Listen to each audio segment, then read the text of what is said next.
जय हिंद मित्रों। आज हम चर्चा के लिए आए हैं संघीय कार्यपालिका। संघीय कार्यपालिका जिसकी चर्चा संविधान के भाग 5 अध्याय 1 में संविधान के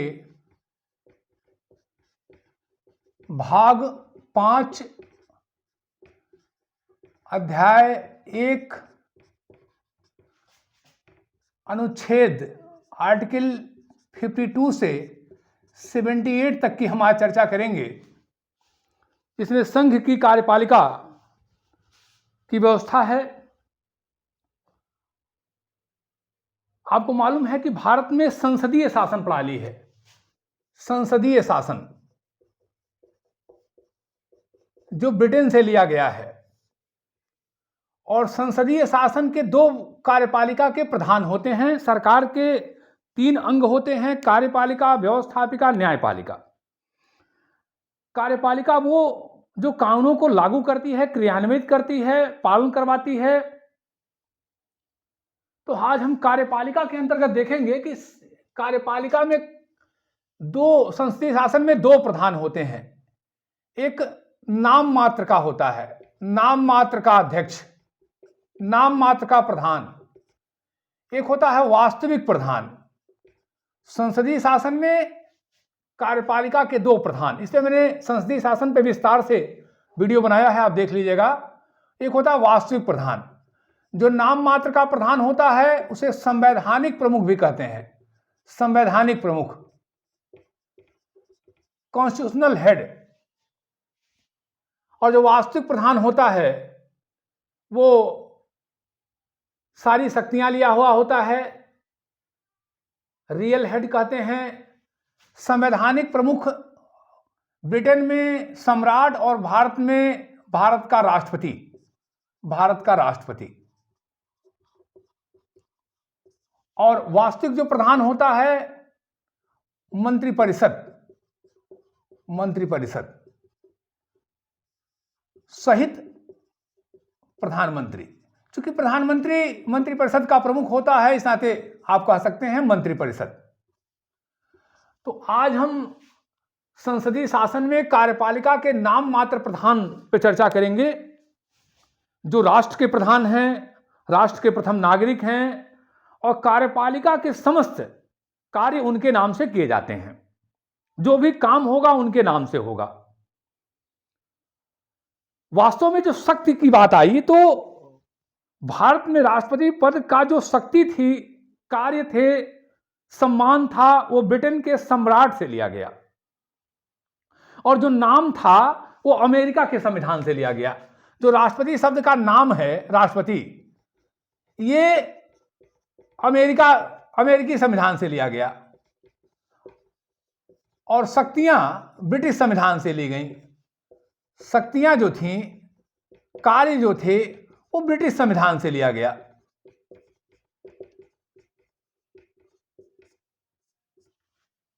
तो राष्ट्रपति कार्यपालिका के संवैधानिक प्रमुख हैं। समस्त कार्य कार्यपालिका के उनके नाम से होते हैं। वास्तव में कार्य मंत्रिपरिषद करता है, कुछ विशेष परिस्थितियों में राष्ट्रपति द्वारा किया जाता है, लेकिन सारा काम राष्ट्रपति के नाम से होता है। यह ध्यान देके चलना है। तो पहले तो हम चर्चा करेंगे कि राष्ट्रपति की जो वास्तविक शक्तियां हैं वो ब्रिटिश सम्राट की तरह हैं। अनुच्छेद 52 कहता है, अनुच्छेद 52 कि भारत का एक राष्ट्रपति होगा।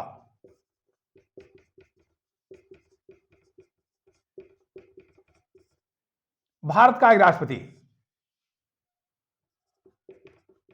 पद की व्यवस्था किया गया है। और अनुच्छेद 53 कहता है, 53A, कि समस्त संघीय कार्यपालिका शक्तियां राष्ट्रपति में निहित होंगी, जिसका प्रयोग वह स्वयं अथवा अपने अधीनस्थ पदाधिकारियों के माध्यम से करेगा।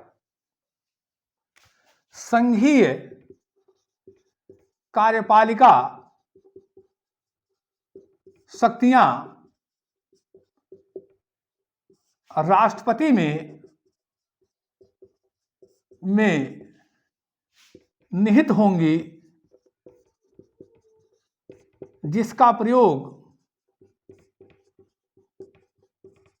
वह संविधान के अनुसार स्वयं या अथवा अपने अधीनस्थ पदाधिकारियों के माध्यम से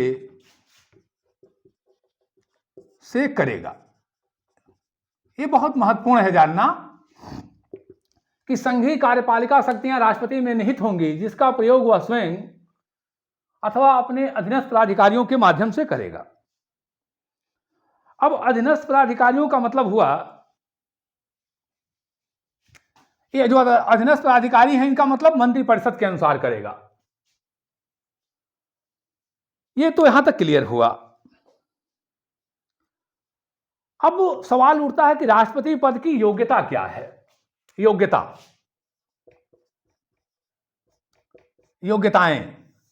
क्या क्या योग्यता हो कि कोई व्यक्ति राष्ट्रपति पद के लिए मान्य होगा, राष्ट्रपति का चुनाव लड़ सकता है।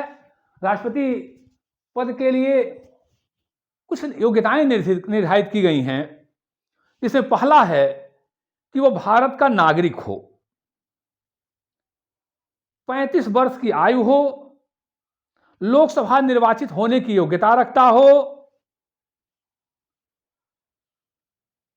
किसी लाभ के पद पे न हो।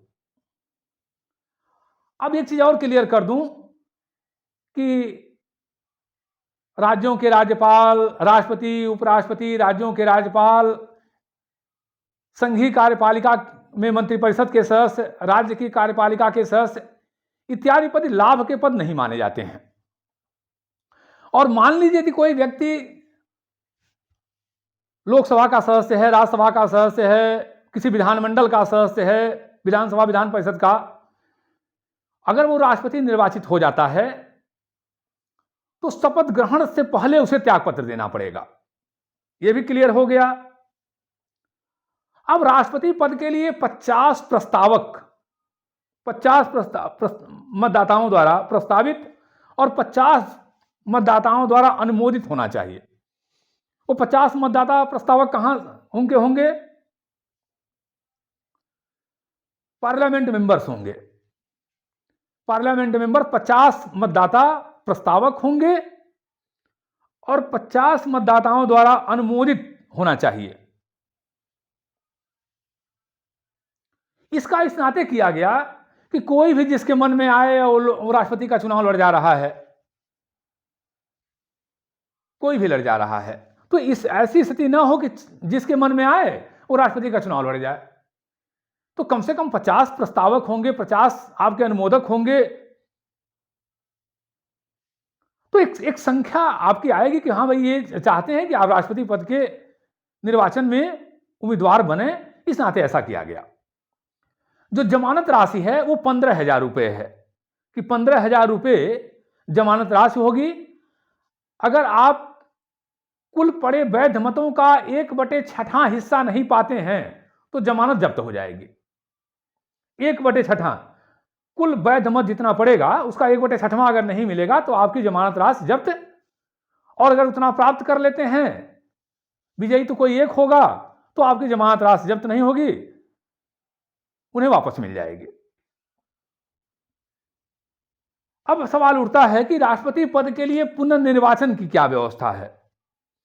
तो इस पे हमारा संविधान मौन है। और डॉक्टर राजेंद्र प्रसाद जी हमारे पहले राष्ट्रपति, फिर दूसरा कार्यकाल उनका, एक परंपरा बनी भारत में कि कोई भी राष्ट्रपति पद पर 2 बार से अधिक निर्वाचित नहीं हो सकता। एक परंपरा बनी। और पार्लियामेंट्री सिस्टम में, संसदीय शासन में परंपराओं का बड़ा महत्व है, तो एक परंपरा बन गई। अब राष्ट्रपति का निर्वाचक मंडल निर्वाचक मंडल। निर्वाचक मंडल में लोकसभा के सदस्य,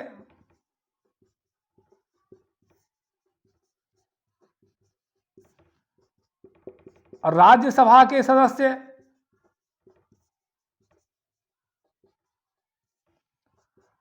राज्यों के विधानसभा के सदस्य, राज्यों के विधानसभा के सदस्य, गण, सदस्य गण, और 17वां संविधान संशोधन द्वारा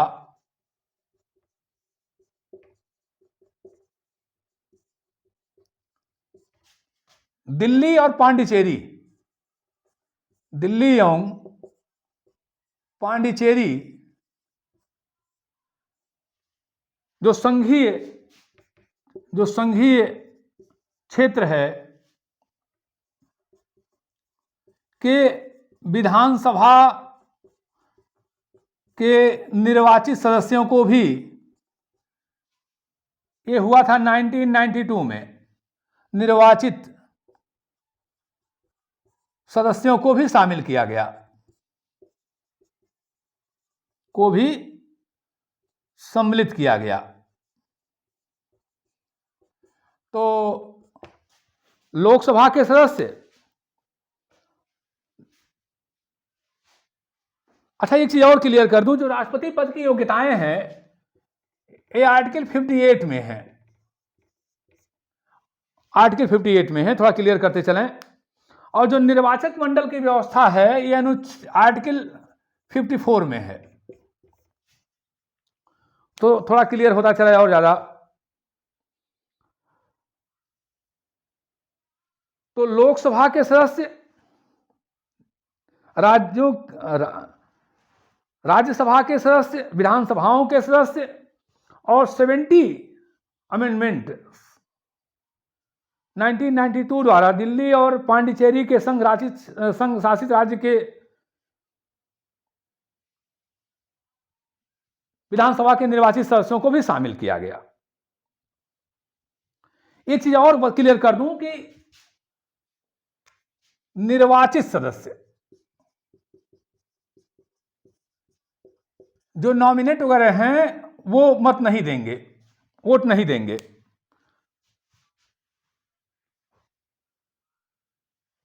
राज्यसभा में राष्ट्रपति महोदय द्वारा 12 नॉमिनेट होते हैं, और एंग्लो इंडियन माना तो लोकसभा में समाप्त तो हो गया है, वो उसकी हम चर्चा करेंगे। तो केवल निर्वाचित सदस्य देंगे, मनोनीत सदस्य वोट में, चुनाव में, मतदान में भाग नहीं लेंगे। एक चीज और क्लियर कर दूं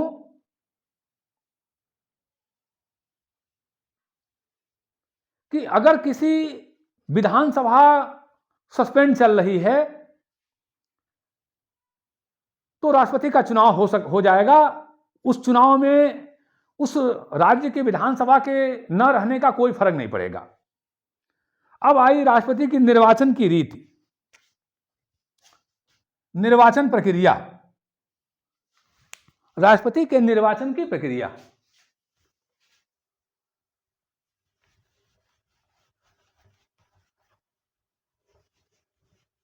संविधान निर्माताओं का यह पूरा प्रयास था कि राष्ट्रपति का निर्वाचन इस तरह से किया जाए कि संपूर्ण देश का प्रतिनिधित्व राष्ट्रपति को प्राप्त हो, संपूर्ण, क्योंकि वो संघ कार्यपालिका के प्रमुख हैं, तो सभी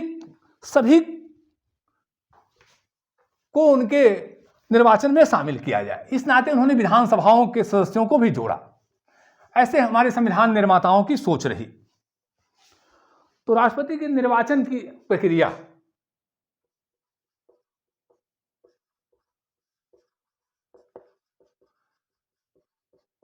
क्या प्रक्रिया अपनाई जाती है राष्ट्रपति के निर्वाचन की, ये महत्वपूर्ण है बहुत। आर्टिकल 55 के अनुसार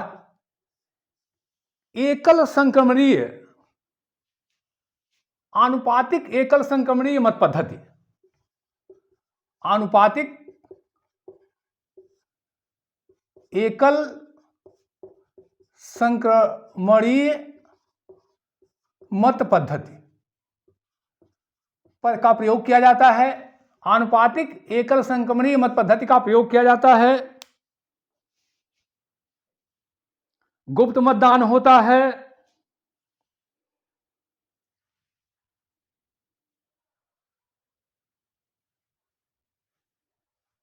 एक निश्चित कोटा राष्ट्रपति को अपने चुनाव में पाना आवश्यक होता है।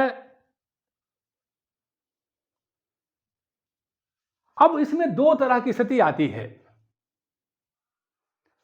कि किसी विधानसभा के सदस्य, एक विधानसभा के किसी एक सदस्य का मूल्य, पहला, विधानसभा किसी भी राज्य के, किसी राज्य के विधानसभा के एक सदस्य का मूल्य, सदस्य के मत का मूल्य बराबर राज्य की जनसंख्या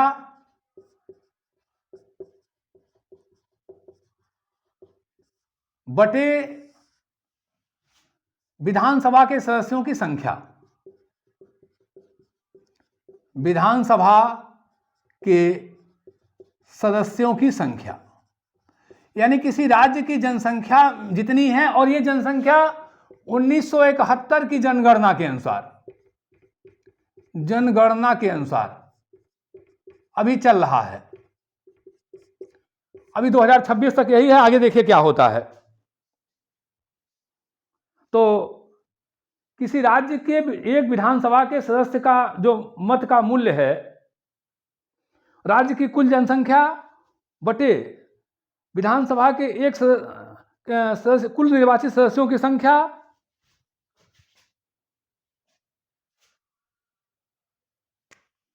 भागा 1000।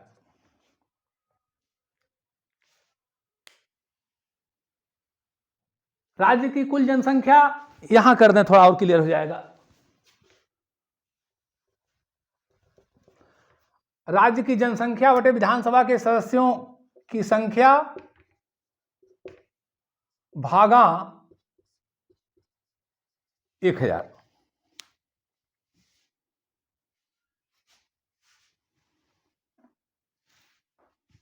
एक 1000 से भाग दिया जाता है तो एक सदस्य का मूल्य निकल जाता है। और ये जो राज्य की जनसंख्या है 1971 की जनगणना के अनुसार है। मान लीजिए किसी राज्य की जनसंख्या 10 लाख है और विधानसभा के सदस्यों की संख्या 2 है, तो 10 लाख में 200 से भाग दिया जाएगा और जितना भागफल आएगा उसमें फिर 1000 से भाग दिया जाएगा। यदि भागफल 500 या उससे ज्यादा है, 500, यदि भागफल 500 या उससे ज्यादा है तो भाग देने के बाद यदि 500 या उससे ज्यादा बचता है तो भागफल में 1 जोड़ दिया जाता है। मान लीजिए भाग देने के बाद यदि 500 जो शेष बच रहा शेषफल, तो मान लीजिएगा शेषफल भाग देने के बाद अगर 500 या ज्यादा है तो भागफल में 1 जोड़ दिया जाता है। ये भी क्लियर हो गया कि किसी राज्य के विधानसभा के एक सदस्य के मत का मूल्य उस राज्य की जनसंख्या 1971 की जनगणना के अनुसार बटे विधानसभा के सदस्यों की संख्या और फिर उसमें 1000 से भाग, और यदि शेष भागफल 500 या उससे ज्यादा है तो भागफल में जो आ रहा है उसमें 1 जोड़ दिया जाएगा। अब इससे किसी एक राज्य के विधानसभा के एक सदस्य का मूल्य मालूम हो जाता है। इसी तरह से अब हमें संसद सदस्यों के मत का मूल्य निकालना है। अब संसद सदस्य के मत का मूल्य, दूसरा, संसद सदस्य, एक संसद सदस्य के मत का मूल्य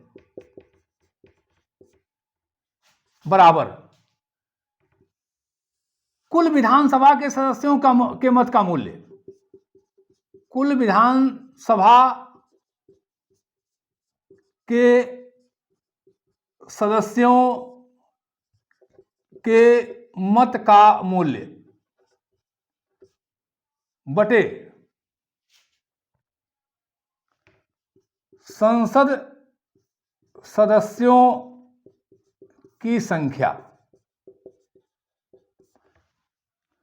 कुल विधानसभा, सभी विधानसभाओं के निर्वाचित सदस्यों के मत का मूल्य, जितने विधानसभा में हैं कुल विधानसभा के सदस्यों के मतों का मूल्य बटे संसद के दोनों सदनों के निर्वाचित सदस्यों की संख्या। दो संसद सदस्यों की संख्या निर्वाचित, मनोनीत नहीं है, निर्वाचित संसद सदस्यों की संख्या। इससे इनको जो है एक संसद सदस्य के मत का मूल्य मालूम हो जाएगा। एकल संक्रमणीय मत पद्धति होगी, आनुपातिक प्रतिनिधित्व प्रणाली, आनुपातिक प्रतिनिधित्व प्रणाली का प्रयोग होगा। एकल संक्रमणीय एवं आनुपातिक प्रतिनिधित्व प्रणाली का मत का मूल्य होगा। गुप्त मतदान होगा और मतगणना की जाएगी। प्रत्येक सदस्य को जितने मेंबर हैं, मान लीजिए 4 मेंबर हैं, ए बी सी डी, अपने पसंद के उम्मीदवार का मत देना होगा।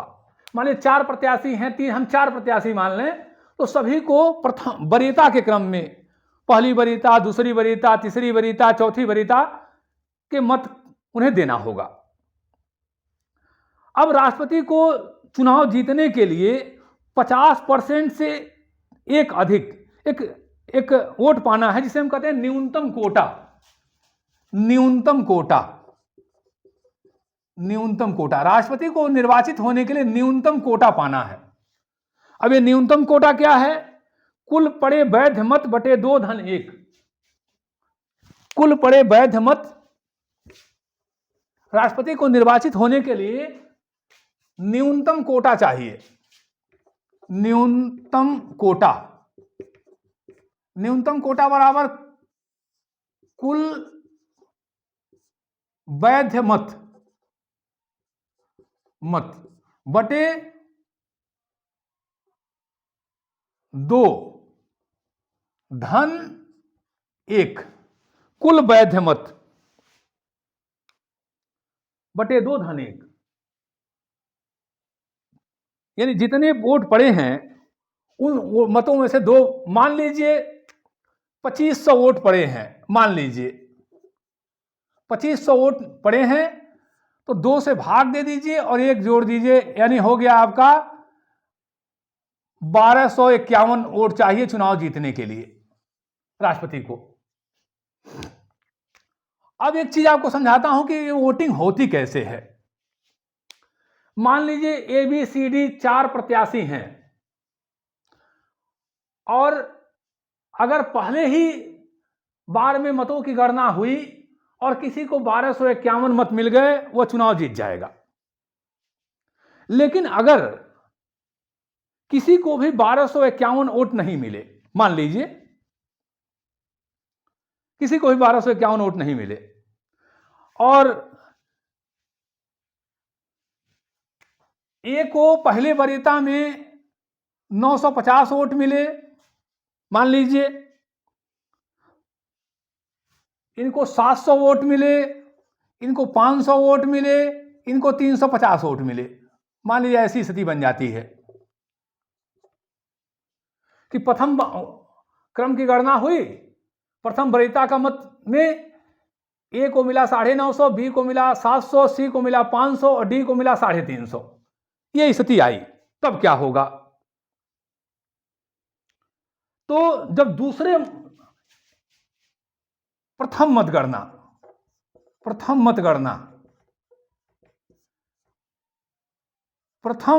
वरीयता के मत में यह स्थिति रही, तो दूसरी मतगणना होगी द्वितीय द्वितीय चक्र की मतगणना होगी, इसमें द्वितीय वरीयता का वोट देखा जाएगा, का मत देखा जाएगा। ये दूसरा चक्र होगा, दूसरा चक्र की मतगणना होगी। प्रथम में किसी को बहुमत नहीं मिला, मान लीजिए, तो जब दूसरे में होगा तो ये डी जो है 350 वोट पाए हैं, मत पाए हैं, इनके मतों को इसमें बांट दिया जाएगा दूसरे मतपत्र दूसरे में। तो मान लीजिए ए को 50, बी को 100, सी को 200 मिले। ए को फिर मिला 50, बी को 100 और सी को 200 मिले। इनके जो 350 प्रथम बार मत मिले थे, इन मतों को इन लोगों में बांट दिया गया और दूसरे चक्र की मतगणना शुरू हुई। द्वितीय वरीयता का मत देखा गया कि दूसरे वरीयता में कैसे कैसे किसको किसको मत वोट मिला है और वो वोट जाकर के प्रथम वरीयता के मत में जुड़ गया। अब इनका हो गया 1000 वोट, इनका हो गया 800, इनका हो गया 700। अभी भी किसी को 1251 मत नहीं मिले। अब क्या होगा कि तृतीय चक्र की गणना होगी और जब तृतीय चक्र की गणना होगी तो ये सी को भी बाहर कर दिया जाएगा, सी को भी बाहर कर दिया जाएगा। अब सी को मिला था 700 वोट, मान लीजिए इसमें से ए को मिल गया 200 मत और इनको मिल गया 500 मत, तो इनका हो गया 1300 मत, इनका हो गया 1200 मत। तृतीय चक्र की मतगणना खूब बढ़िया समझ लीजिएगा। और तृतीय वरीयता के वोट, तृतीय वरीयता का मत देखा गया। अब तृतीय वरीयता के मत में सी को बाहर कर दिया गया। पहले डी को बाहर किया गया था, फिर सी को बाहर किया गया और सी ने जो 700 वोट पाया था वो 200 मत पा गया ए वाला और बी प्रत्याशी पा गया 500 मत। अब ये देखिए 1250 से अधिक हो गया, यानी अब बी प्रत्याशी निर्वाचित